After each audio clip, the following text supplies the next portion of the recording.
Ok. Avec le grand frère, toujours, comme je le disais, tu vas nous donner, tu as déjà dit, il y a des symptômes de maladie qu'on remarque au niveau des poules. Comment reconnaître une poule malade?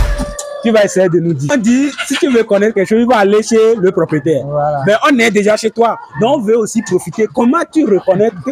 Parce que la poule ne peut pas dire j'ai les maux de tête. Bien sûr. La poule ne peut pas dire j'ai les maux de ventre. Bien Mais sûr. déjà, comment toi, tu fais pour pouvoir reconnaître que tes poules sont malades? Et ils sont nombreux comme ça. Comment toi, tu fais pour pouvoir reconnaître ça? D'accord. Et une fois que tu es habitué avec tes animaux, tes volailles, Ouais. tu vois, quand tu rentres, tu vois la vivacité de tes animaux. Tu vois comment les poules sautent sur toi. Ouais. Mais une fois que tu jettes un coup d'œil, tu vois que certaines poules ne sont pas actives comme les autres. Ouais. Déjà, tu soupçonnes que ta poule n'est pas en bonne forme. Okay. Ça, Là, peut-être lui, il n'est pas comme les autres. Il n'est pas comme, il n'est pas ne court pas, il ne va pas avec les autres. C'est ça. Ok, c'est un ça. Ça, c'est un ça. Secondo, comment dit-on, je disais tantôt, les fientes des poules. Les fientes des poules. Quand les poules chient et que tu vois ça, tu sauras que ce type de fientes ou bien ce type de déchets de poules là, ça montre que mes poules ne se portent pas bien. Par exemple, si chier, c'est de l'eau. Si chie et de l'eau. Et de l'eau. Ouais. Tu sens déjà que c'est pas normal que quelqu'un chie de l'eau. Comme chez chez les humains, quand tu chies de l'eau, on dirait que tu fais la diarrhée. Ouais. Là, tu sens déjà que ça ne va pas.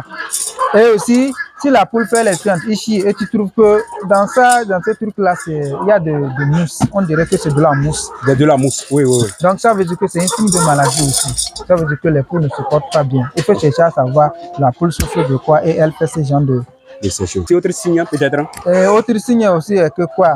Tu peux voir des poules qui bavent. Disons qu'il y a de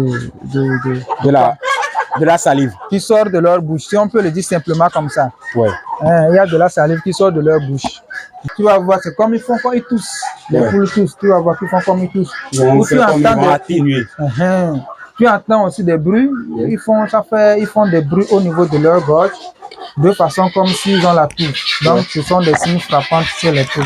Qu'il faut récupérer, qui sont malades. Ok. Bon, ici aussi, il a dit, bon, moi aussi, je vais essayer d'ajouter quelques. Et si vous voyez vos poules, il y a d'autres poules qui sont à l'écart, carrément. Qui ne sont pas mélangées avec les autres. Comme il avait dit, il ne va pas avec les autres, il est malade. Si vous voyez les déchets des poules, ils ont chié les fientes, vous allez remarquer que vos poules sont malades. Si vous voyez, par exemple, les poules sont en train d'atténuer, ou bien il y a de la bave, de la salive au niveau de leur bouche, je peux dire, les poules ne sont pas en bonne santé. Et aussi au niveau de les crêtes. Ça là, les crêtes là, c'est un peu tombé de manière bizarre. Bon, ou bien ce n'est pas de couleur rouge. Ça tend vers le blanc. Si ça tend vers le blanc comme ça, ce n'est pas bon. Et les plumes, leur plumage est irisé. Donc, il faut savoir que tes poules ne sont pas en bonne santé. Donc, il y a cette technique, ces processus au niveau de l'élevage. C'est pourquoi il est conseillé, si tu es éleveur, on élève avec tous les sens.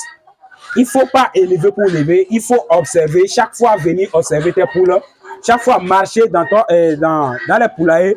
Voir, il y a des gens même qui conseillent de marcher à pieds nus dans leur poulailler pour pouvoir remarquer le bas pour pouvoir bien voir. Maintenant, l'odeur dans votre poulailler, ça aussi, c'est autre signe que vous pouvez aussi adopter. Donc, il y a ces paramètres que vous ne pouvez pas ignorer si vous faites l'élevage. Les gens vont me dire que les poulaillers qui sont mauvais là, bon, poulailler sans mauvais, mais aussi il y a des signes aussi. Il y a des odeurs qui sont étranges. Donc, à bientôt dans d'autres vidéos et merci beaucoup pour le temps qu'on vous a pris. Je vous en prie. Et c'est aussi bon. Bon, aussi, on va présenter quelques autres activités dans la ferme et restez avec nous toujours.